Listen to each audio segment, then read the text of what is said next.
మనిషి మనశ్శాంతిగా, ప్రశాంతంగా తనకు నచ్చిన వాళ్ళతో, తన కుటుంబ సభ్యులతో, తనను అభిమానించే వాళ్ళతో, వెల్ విషర్స్‌తో హ్యాపీగా ఉండటం అందరి వల్ల కాదు. కోట్లున్నా కూడా ఉండదది. అవును. అది ఉండటం చాలా ముఖ్యం. అది బ్లెస్సింగ్స్‌తోనే వస్తుంది. ఎంతోమంది వాళ్ళు నాకు పరిచయం లేని వాళ్ళు గూడా ఇప్పుడు నీకు హెల్ప్ చేసుంటే నువ్వొక్కడే నాకు బ్లెస్ చేయొచ్చు. కానీ నువ్వు ఎంతమందికి చెప్పుకుంటావు నా గురించి? అమ్మ నాకిట్ట చేసింది. అమ్మ వెళ్ళగానే నన్ను ఇలాగా చూసుకుంది అన్నప్పుడు వాళ్ళందరూ కూడా నీతో పాటు నాకు బ్లెస్సింగ్స్ ఇస్తారు. ఆమె బాగుండాలి, ఆమె బాగుంటే 10 మందికి మంచి జరుగుతుంది. అట్లా బ్లెస్సింగ్స్‌తో నాకు హ్యాపీనెస్. మీ దగ్గర నాకు బాగా నచ్చే గుణం ఇదొకటే. ఏది? పక్క వాళ్ళకి ఏదో ఒకటి చెయ్యాలి. అడిగితే మనం కాదు అనకూడదు. నన్ను నోరు తెరిచి అడిగితే లేదు అనేది లేదు. సహాయం నేను చేయగలిగిన ప్రతి సహాయం అందరికీ చేశాను. కొంచెం రాజకీయాల్లోనే ఇవన్నీ కానీ విమర్శలు రాజకీయాలు అంటే వ్యక్తిగతంగా రాజకీయం అంటేనే ఫైటింగ్. నువ్వు అధికారంలో ఉన్నప్పుడు పని చేయాలి, అపోజిషన్ లో ఉన్నప్పుడు తప్పు జరిగినప్పుడు నిలదీయాలి. అది ఎవరైనా ఎవరు అపోజిషన్ లో ఉంటే వాళ్ళు నిలదీయాలి. అధికారంలో ఉన్నవాడు సమాధానం చెప్పాలి, పని చేయాలి. ఇది మాకైనా మీకైనా ఎవరికైనా అదే. అపోజిషన్ లో ఉన్న ఫైర్ బ్రాండ్ అయితే ఇంకా ఎక్కువ సెక్యూరిటీని ఇవ్వాలి. కాన్వాయ్లు ఉన్నాయా లేకపోతే? ఉన్న గన్మెన్లు తీశారు ఏ స్టేట్ లో లేనటువంటి విధంగా. ఒక హీరోయిన్ కాదు, ఒక ఎక్స్ మినిస్టర్ కాదు, ఏమీ చూడట్లా. No gunman. ఏమంటే గన్మన్ ఇస్తే తిరుగుతారు, గన్మన్లు అయితే ఇంట్లో కూర్చుంటారు కదా అని చెప్పి తిరుగుతున్నారా? మరి ఇంట్లో హ్యాపీగా తిరుగుతున్నా. లేదా? ఏం చేయగలరు? చేస్తే వాళ్ళకి కూడా అదే సిచ్యువేషన్ వస్తుంది కదా. కాబట్టి బెంచ్ లో తిరుగుతున్నారా లేకపోతే? బెంచ్ లో తిరుగుతాను, ఫార్చునర్ లో తిరుగుతాను, ఎన్డీవర్ లో తిరుగుతాను. బెంచ్ కూడా బాగా ట్రోల్ అయింది కదా. కార్లు ఉన్నాయి. మీరు చెప్పండి, ఒక యాంకర్ గా మీకే అంత పెద్ద కారు ఉన్నప్పుడు 150 సినిమాలు చేస్తాను నాకుంటే ఉండాలి. నేను అదే అంటున్నాను. దాన్ని ట్రోల్ చేస్తారంటే వాళ్ళు ఎంత ఎదవలో మీరు చెప్పాలి. ఇది కాదు మీ మెయింటెనెన్స్ కి అవుతుంది. ఒక 5-6 లక్షల నెలకి చీరలకి, జ్యువెలరీకి, వీటికి అవుతుంది అంతే కదా. జ్యువెలరీ బర్త్డే కొనుక్కుంటాను. ఎవ్రీ నెలకి ఎంత అయితే మీకు హ్యాపీగా ఉంటారు? ఒక 3-4 lakhs అంతే. చిన్న 5 lakhs అంతే. సో నాకు ఎక్కువ భోజనాలకే అవుతుంది. వచ్చిన వాళ్ళకి భోజనాలు పెట్టడానికి డబ్బులు ఎక్కువ అవుతుంది. ఇప్పుడు నాకు ఎవరింటికి వచ్చినా కూడా వాళ్ళు సంతృప్తిగా తిని హ్యాపీగా వాళ్ళు వెళ్ళాలి. అంటే మన ఇంటికి వచ్చామన్న ఫీల్ వాళ్ళు ఉండాలి. అది నాకు బాగా ఇష్టం. ఎవ్రీ వెడ్నెస్డే మీ నియోజకవర్గంలో ప్రెగ్నెంట్ లేడీస్ కి ఫుడ్ పెడుతున్నారు కదా, అది బాగా నచ్చింది. అది నాకు చాలా ఇష్టం. అది కూడా ఎందుకంటే నేను ప్రెగ్నెంట్ గా ఉన్నప్పుడు నాకు తెలుసు కదా ఆకలి ఎక్కువగా ఉంటుంది. అండ్ వీళ్ళు మార్నింగ్ వచ్చేస్తారు స్కానింగ్ కి హాస్పిటల్స్ కి విలేజెస్ నుండి. సో వాళ్ళు ఇంటికి వెళ్ళే కొద్దికి ఈవినింగ్ అవుతుంది. అందుకని వాళ్ళకి వేడిగా quality food with egg, banana, చిక్కీతో కూడా పెడతాను నేను. అది నాకు మనసుకి సంతృప్తి వస్తుంది. ఇప్పటికి కూడా చేస్తున్నాను. ఇప్పటికి కూడా సూపర్. అది నాకు మనసుకు సంతృప్తినిచ్చే విషయం. అది ఎప్పుడు చేస్తున్నాను. 400 members వస్తారు 2 హాస్పిటల్. నగిరి ఒకటి, ఎవ్రీ బుధవారం. ఆశీస్సులు ఉంటాయి. ఇప్పుడు ప్రెగ్నెంట్ లేడీయే కదా, ఆమెతో వచ్చే వాళ్ళ హస్బెండ్ లేదా మదర్ అత్త ఎవరు వస్తారు, వాళ్ళు కూడా తింటారు. ఓకే, ఎవరికి లేదని చెప్పం. సో ఇప్పుడు ఇన్కమ్ సోర్స్ ఏంటండి? అంటే ఇప్పుడు రాజకీయాల్లోకి వచ్చిన తర్వాత ఉన్నదే పోగొట్టుకున్నానని చెప్పారు కాబట్టి, అన్ని పోయినా చెన్నైలో ఒక 500 నుంచి 700 కోట్ల ఆస్తులు ఉంటాయి రోజా గారిది అనేది ఒక టాక్. నీకు కావాలా? సో అప్పుడులోనే గ్రౌండ్లు కొనేసారు ఆమె హీరోయిన్ ఉన్నప్పుడే. అప్పుడు ఎంత ఏంటి ఇన్కమ్ ట్యాక్స్ వాళ్ళకి ఇంటిస్తున్నావా ఏంటి రైడ్స్ ఇవ్వాలి?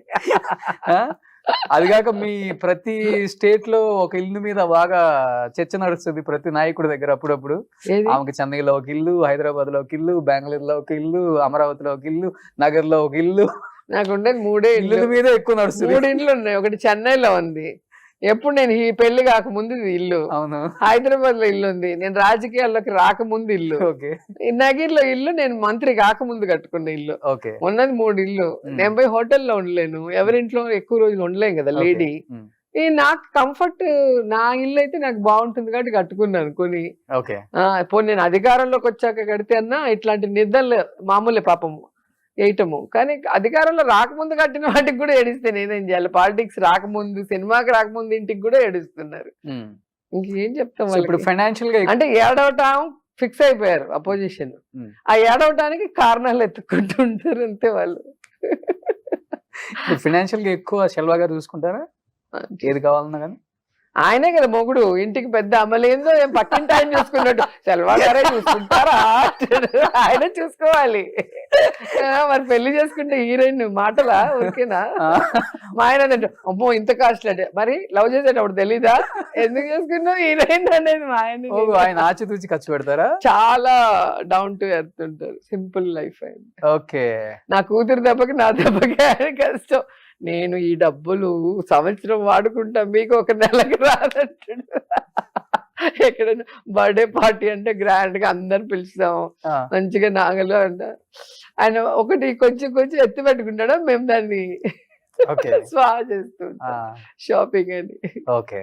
సో మీకేమో ఉన్న దాంట్లో జాగ్రత్తగా హ్యాపీగా ఎంజాయ్ చేసి బతకటం ఉన్నంత వరకు హ్యాపీ. బ్యాంకుల్లో బ్యాలెన్స్లు అవన్నీ మనకి అవి ఎవడో మన తర్వాత తినేవాడికి ఎత్తి పెట్టినట్టు ఉంటుంది. మనం ఉండడానికి మంచి ఇల్లు, కారు, హ్యాపీగా పిల్లలతో రెస్టారెంట్ కో షాప్ కో వెళ్తే ఏదైనా వాళ్ళు అడిగింది కొనిచ్చే అంత హ్యాపీనెస్ ఉండాలి కదా. ఎత్తి పెట్టుకుని ఏం చేస్తాం అంతా కూడా. అలాగా హ్యాపీగా ఉండాలి లైఫ్ అంతే. ఇప్పుడు కొంచెం టైం దొరికింది కాబట్టి మీ 90s రీయూనియన్ హీరోయిన్స్ అంతా కలవటం ఇవి జరుగుతున్నాయా? చేస్తాం. మీనా గారు, రమ్యకృష్ణ గారు. మీనా రమ్య ఇప్పుడు షూటింగ్స్ చేస్తున్నారు, మళ్ళీ బిజీగా ఉన్నారు. అవును, ఆమెది 45 years అయిన దానికి వెళ్ళాను. మేమిద్దరమే ఎక్కువ సినిమాలు కలిసి చేసాం, నేను మీనా. కన్నడ, తెలుగు, తమిళ్ అన్నిట్లో ఇద్దరు హీరోయిన్లు అంటే నేను మీనా ఎక్కువ చేసాం. అవును. సో తన ఫంక్షన్ కి నేను వెళ్ళాలి కదా. సో టఫ్ ఫైట్ ఉండేది కదా అప్పుడు హీరోయిన్స్ కి మధ్యలో. గొడవలు ఏమి ఉండేవి కాదు. నాతో అందరు హీరోయిన్లు చాలా ఫ్రెండ్లీగా ఉంటారు.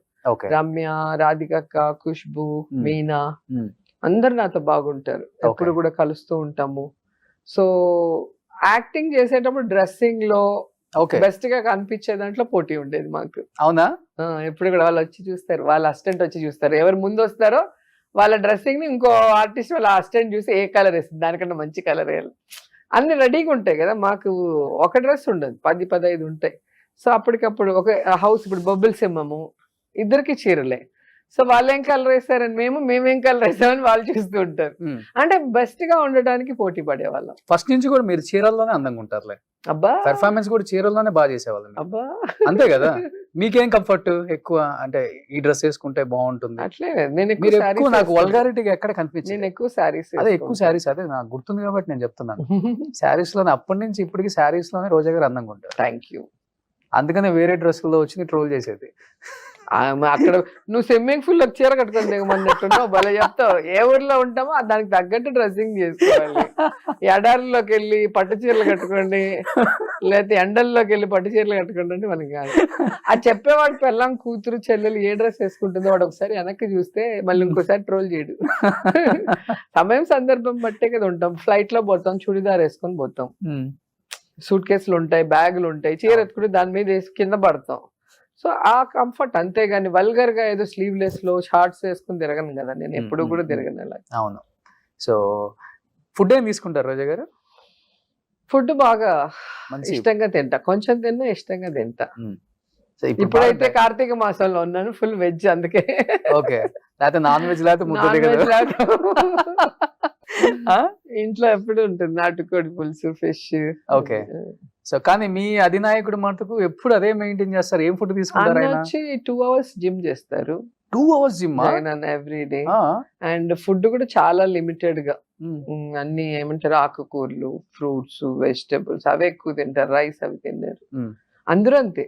శర్మిల గారు గాని, భారతి మ్యామ్ గాని, అమ్మ గాని అందరూ చాలా లిమిటెడ్. మీ నియోజకవర్గాలకు వచ్చినప్పుడు తెలుస్తుంది అసలు వాళ్ళు ఏం ఫుడ్. మాకు పాదయాత్ర వచ్చినప్పుడు చూసాం ఫుడ్. ఒక ఇంటర్వ్యూలో కూడా చెప్పాను నేను, అన్న తినేటివి అడిగితే. ఇడ్లీ, దోశ లాంటివి తినరు, చాలా ప్రోటీన్ ఫుడ్. చాలా ఏమంటారు హెల్త్ కాన్షియస్ బాగా అందరికి. ఓకే. వాళ్ళందరూ కూడా అలాగే ఉంటారు. సో పాలు కూడా ఏదో 1 లీటర్ పాలు 1 గ్లాస్ అవుతుంది, అల్లం వేసి మరగబెట్టి తాగుతారు. మీరు ఫాలో అయ్యారు నెక్స్ట్ అదేమన్నా? ఆయన డైట్ ని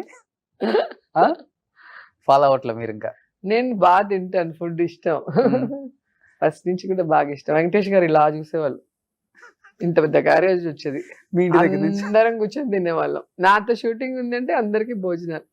అలా ప్రభు గారు, శివాజీ గణేష్ వాళ్ళ అబ్బాయి ఉంటే అందరికి భోజనాలు. అట్లా మేము ఎంజాయ్ చేయడమే కాకుండా ఫుడ్ అందరికి పెడతాం. ఓకే. వెంకటేష్ సార్ వాళ్ళంతా కూడా లిమిటెడ్ ఫుడ్ తింటారా, వాళ్ళు మా క్యారేజ్ చూస్తే ఇట్లా చూస్తారు, హీరోయిన్ ఏంటి